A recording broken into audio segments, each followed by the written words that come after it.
तो बच्चों, हमारे YouTube चैनल GS92 में आप सभी का स्वागत है। इसके पहले वाले वीडियो में हम लोग ये जाने थे कि अभाज्य संख्या क्या होती है। तो हमने बताया था उस वीडियो में कि अभाज्य संख्या वह संख्या होती है जो केवल दो संख्याओं के पाड़े में आती है। तो हम लोग अभाज्य संख्या जान चुके हैं कि क्या होती है। तो आज हम लोग जानेंगे कि 1 से 100 के बीच की अभाज्य संख्याओं को छांटना। ये जानेंगे कि 1 से 100 तक में कितनी अभाज्य संख्याएं होती हैं। तो चलिए अब हम लोग आगे बढ़ते हैं वीडियो में। तो सबसे पहली जो संख्या हमारी एक है, एक अभाज्य संख्या है या नहीं है, इसमें कंफ्यूजन रहता है बच्चों को।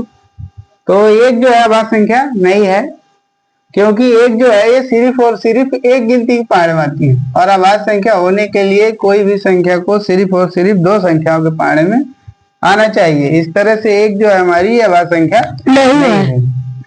इसके बाद दो जो है ये हमारी अभाज्य संख्या है, क्योंकि दो गिनती के पाड़े में आती है, एक के पाड़े में और दो के। इसके बाद तीन भी हमारी जो है अभाज्य संख्या है, एक के पाड़े में आती है और तीन के पाड़े में आती है। तो इसको भी हम घेर देंगे। इसके बाद जो चार है ये अभाज्य संख्या नहीं है, क्योंकि एक के पाड़े में, दो के पाड़े में और चार के पाड़े में, तीन संख्याओं के पाड़े में आती है, इसलिए चार अभाज्य संख्या नहीं है। इसके बाद पांच जो हमारी संख्या है ये अभाज्य संख्या है, क्योंकि एक के पाड़े में आती है और पांच के पाड़े में आती है। इसके बाद छह जो है ये अभाज्य संख्या नहीं है। क्यों? क्योंकि एक के पाड़े में आएगी, दो के पाड़े में, तीन के पाड़े में और छह के पाड़े में। तो इसको हम छोड़ देंगे, नहीं घेरेंगे, क्योंकि चार संख्याओं के पाड़े में आ गई, दो से ज्यादा संख्याओं के पाड़े में आ गई, इसलिए अभाज्य संख्या नहीं है। सात जो है ये अभाज्य संख्या है, क्योंकि ये सिर्फ और सिर्फ दो गिनती के पाड़े में आती है। आठ जो है ये अभाज्य संख्या नहीं है, क्योंकि ये चार गिनतियों के पाड़े में आती है, एक के पाड़े में आती है, एक अट्ठे आठ, दो चौक आठ, चार दूने आठ, आठ का नंबर, इसलिए अभाज्य संख्या जो आठ है ये नहीं है। इसको भी छोड़ देंगे।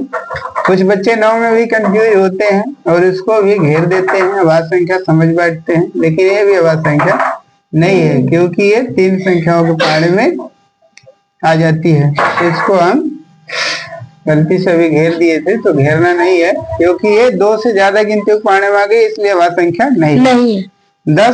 10 को देखेंगे।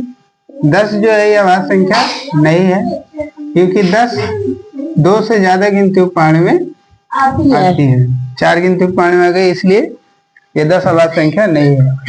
तो सभी गिनतियों को इस तरह से समझाना कि कितने गिनती के पाड़े में कोई संख्या आती है, इसलिए अभाज्य संख्या नहीं है, यदि ऐसे ही हम बताते रहेंगे तो वीडियो बहुत ही लंबा होगा। इसलिए अब हम लोग जो संख्याएं अभाज्य संख्याएं हैं उनको सिर्फ घेरेंगे और बाकी सब पे हम लोग डिस्कशन नहीं करेंगे। तो जो अभाज्य संख्या है उनको हम घेरेंगे और बताएंगे कि ये सिर्फ दो गिनती के पाड़े में आती है। इस तरह से आगे वीडियो में बढ़े जाएंगे। 11 भी हमारी अभाज्य संख्या है, क्योंकि एक के पाड़े में आएगी और 11 के पाड़े में आएगी। 13 भी है, कि 13 एक के पाड़े में आएगी और 13 के पाड़े में आ जाएगी, तो 13 भी अभाज्य संख्या है। 13 के बाद 17 भी अभाज्य संख्या है, क्योंकि एक के पाड़े में आती है और 17 के पाड़े में आएगी।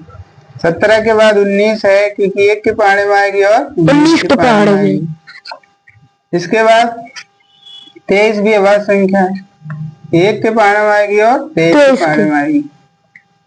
इसके बाद अगली अभाज्य संख्या जो हमारी है वो है 29, एक के पाड़े में आएगी और 29 के पाड़े में आएगी, इसलिए ये भी अभाज्य संख्या है।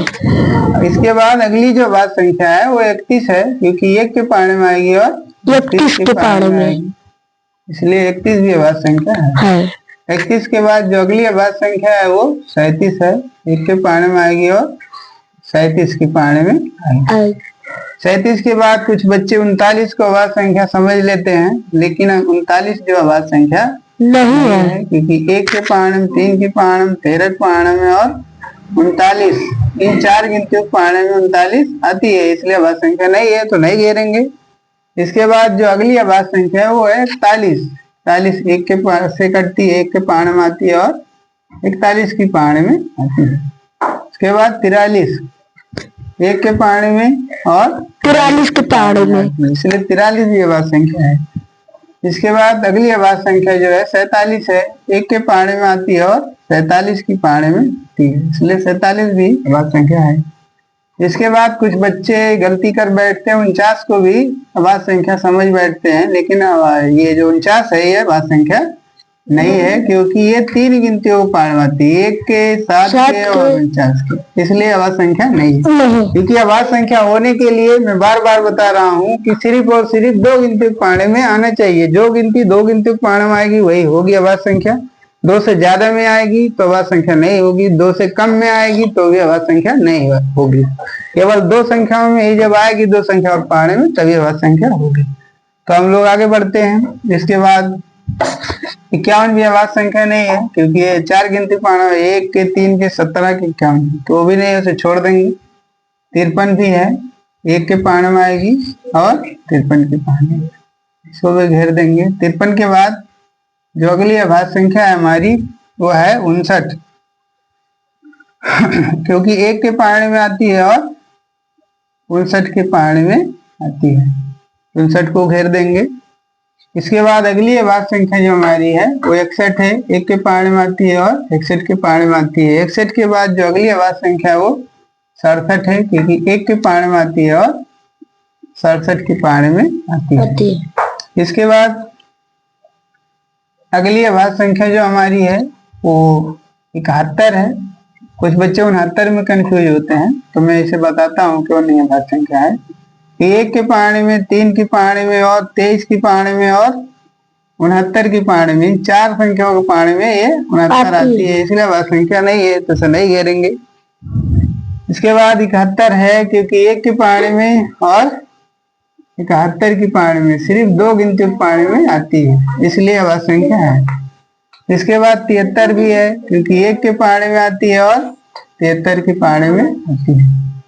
इसके बाद अगली जो हमारी अभाज्य संख्या है वो 79 है, क्योंकि 1 के पाने में आती है और 79 के पाने में आती है।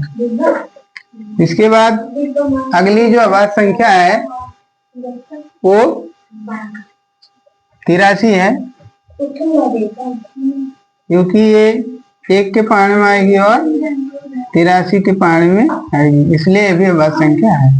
83 के बाद जो हमारी अगली अभाज्य संख्या है वो 89 है, क्योंकि 1 के पाने में आती है और 89 के पाने में। 89 के बाद वाली जो हमारी अभाज्य संख्या है वो है 97, और ये लास्ट अभाज्य संख्या है, ये 1 और ये 97। 1 से 100 तक की जो अंतिम अभाज्य संख्या है वो 97। इस तरह से हम अब हमने क्या किया, 1 से 100 के बीच में जो अभाज्य संख्या थी उनको घेर दिया। अब गिनेंगे कि 1 से 100 के बीच में कितनी अभाज्य संख्या होती हैं। तो यहाँ से अब 4 है, इधर है 4, 4 4 8, और ये 2 इस लाइन में 10, 2 इस लाइन में 12, 3 इस लाइन में 15, और 2 इस लाइन में 17, और 2 इस लाइन में 19, 3 इस लाइन में 22, और 2 इस लाइन में 24, और ये 25। तो इस तरह से हम लोग समझ गए कि 1 से 100 के बीच में 25 अभाज्य संख्याएं होती हैं।